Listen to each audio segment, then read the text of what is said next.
Game of Thrones முதல் அத்தியாயம். பிரான். ஒரு சின்ன பையனோட குழந்தை பருவத்தில் நடக்கிற ஒரு நிகழ்வு ஒரு சாம்ராஜ்யத்தோட தலையெழுத்தையே மாற்றினா எப்படி இருக்கும்? கேம் ஆஃப் த்ரோன்ஸ் உலகத்தில் அதிகாரம் இரக்கமில்லாத ஆள்றவங்களுக்கு நடுவில் இந்த கதை ஒரு அப்பாவியான 7 வயசு சின்ன பையன்கிட்ட இருந்து தொடங்குது. Welcome to Winterfell. House Stark ஃபேமிலியை பார்க்க போகிறோம். வெஸ்ட்ராஸ் நாட்டோட வடக்கு திசைக்கு இவங்க தான் காவலர்கள். அவங்களோட சின்னம் டயர்வுல்ஃப் அப்படின்னு சொல்லப்படுற பனி ஓநாய்.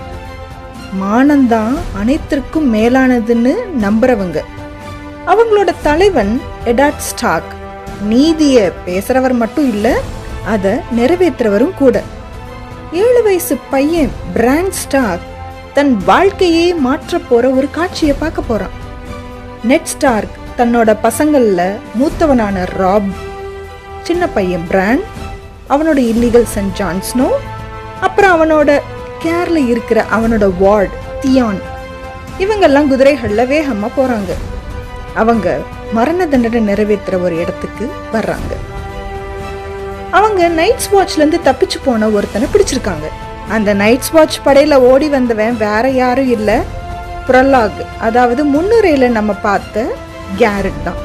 அவன் பேரு புத்தகத்துல டைரக்டா சொல்லலைன்னா கூட வயசான ரேஞ்சர் அப்படின்னு குறிப்பிட்டிருக்காங்க.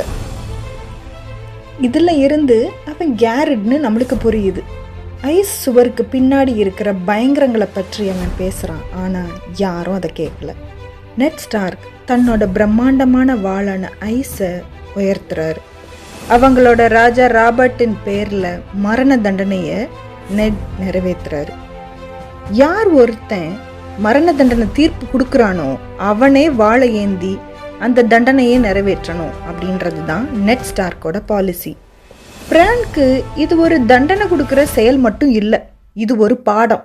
வருங்காலத்துல தன்னை ஒரு ஸ்டார்க்கா வடிவமைச்சுக்கிற சந்தர்ப்பம். அவங்க திரும்புகிற வழியில ஒரு விசித்திரமான காட்சியை பார்க்குறாங்க. ஒரு டயர்வுல்ஃப் இறந்து கிடக்கு. ஏன் விசித்திரம்னு சொன்னேன்னா, டயர்வுல்ஃப் ஐஸ் சுவருக்கு தெற்க ரொம்ப நூற்றாண்டுகளாகவே தென்பட்டது கிடையாது. அதோட பக்கத்தில் 5 குட்டிகள் உயிரோடு இருக்கு. இந்த பசங்க அதுகளை வளர்க்குறதுக்கு ஆசைப்படுறாங்க. 5 குட்டிகள் 5 ஸ்டார்க் வாரிசுகளுக்குன்னு முடிவு செய்யப்படுது.